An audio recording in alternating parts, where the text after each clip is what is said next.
Chicos, ahora estamos trabajando desarrollo personal y ciudadano para todos los que están llevando el libro de los diferentes turnos y sedes. Hoy vamos viendo el tema de la organización social en el virreinato.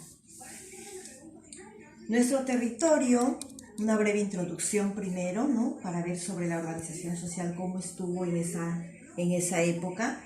Nuestro territorio había sido albergado antes de la llegada de los españoles, muchas razas y culturas distintas. La invasión española no hizo sino aumentar esa variedad de grupos humanos con la llegada de los españoles y esclavos africanos. Esta reestructuración y transformación de la composición de la sociedad se haría con criterios racistas y clasistas, existiendo clases sociales con grandes desigualdades, ¿no? Es decir, que se basó básicamente en lo del color de la piel, ¿no? El color tuvo que ver muchísimo para establecer así la discriminación económica y social. Consistió en un factor inquebrantable en la ascensión dentro de la sociedad colonial. División social estuvo dividida en la nobleza. La nobleza fue la clase dominante compuesta a la vez por capas sociales. Estuvo la nobleza peninsular y la nobleza indiana. Nobleza peninsular estuvo conformada por los españoles que poseían títulos nobiliarios que llegaron después de la conquista. Formaron la burocracia virreinal. También la llamaron chapetones, que eran gentes seleccionadas y nombradas por el rey para gobernar el Perú. Y la nobleza indiana, que era integrada por gentes enriquecidas con la conquista.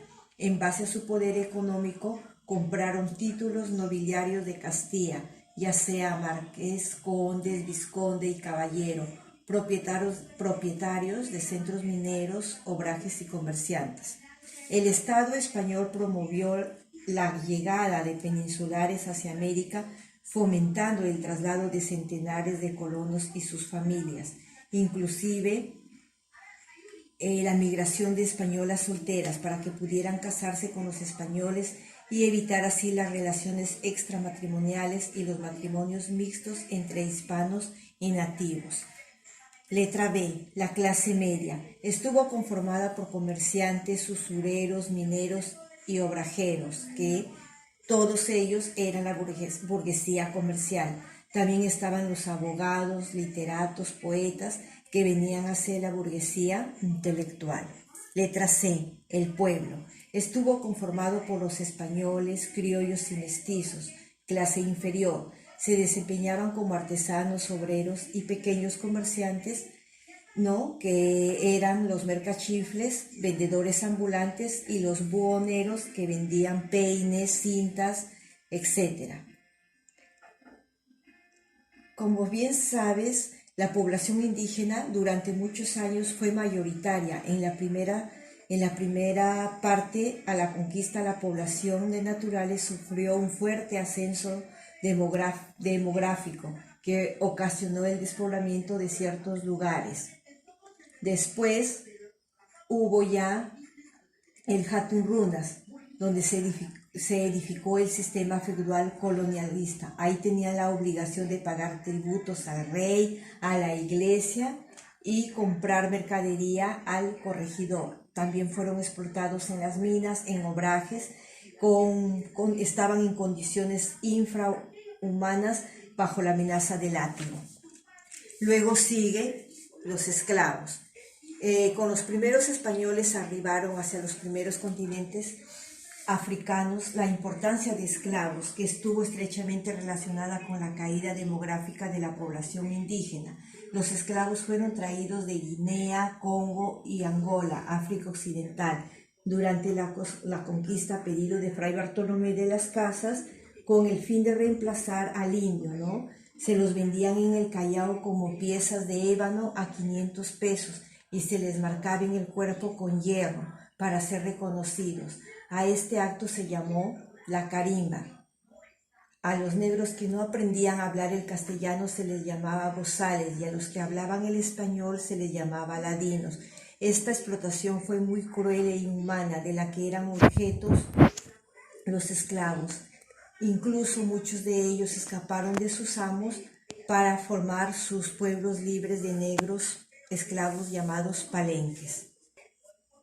En los primeros tiempos de la conquista, la desproporción entre hombres y mujeres de España fue muy marcada.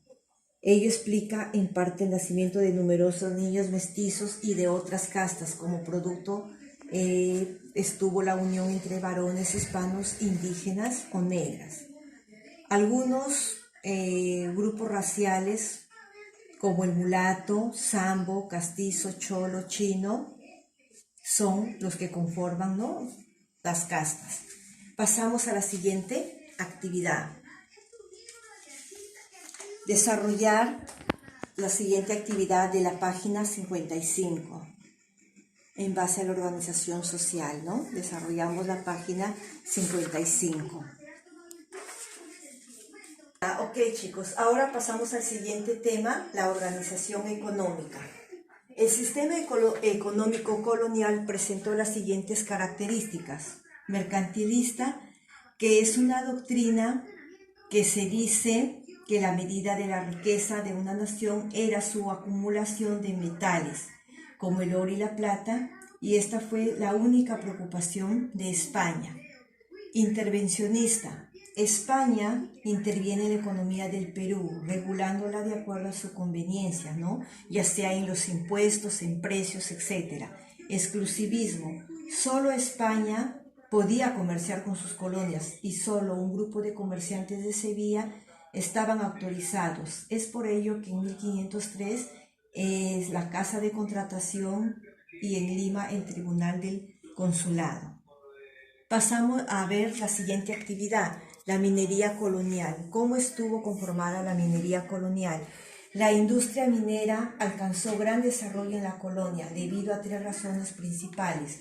La facilidad con que se encontraban las principales minas en el Perú, la mano de obra gratuita, debido a que el indio debía elaborar en forma obligatoria en las minas a bajísimos salarios, y la excesiva ambición que por el oro y la plata demostraron los españoles. Podemos también agregar que la estructura económica del virreinato del Perú giró en torno en ella el comercio y las haciendas se organizaron alrededor de la producción minera.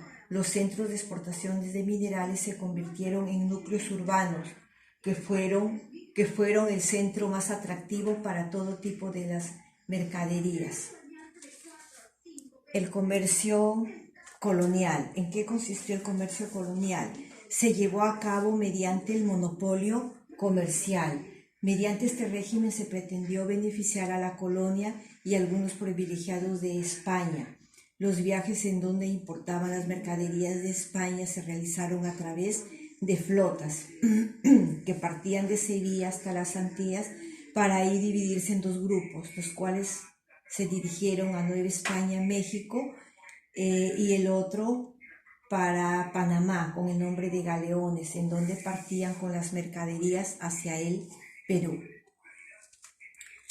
Tuvieron tres actividades, como es el alcabala, que fue el impuesto a la compra-venta de bienes inmuebles, el almojarifazgo, impuesto de importación u exportación, impuestos aduaneros, y la avería, que es el impuesto a la mercadería traída en los galeones. Bien, ahora desarrollar la página 57. Página 57, responder de acuerdo al tema y pegar imágenes, ilustrar. Bien, chicos, eso es todo por hoy. Bye, bye.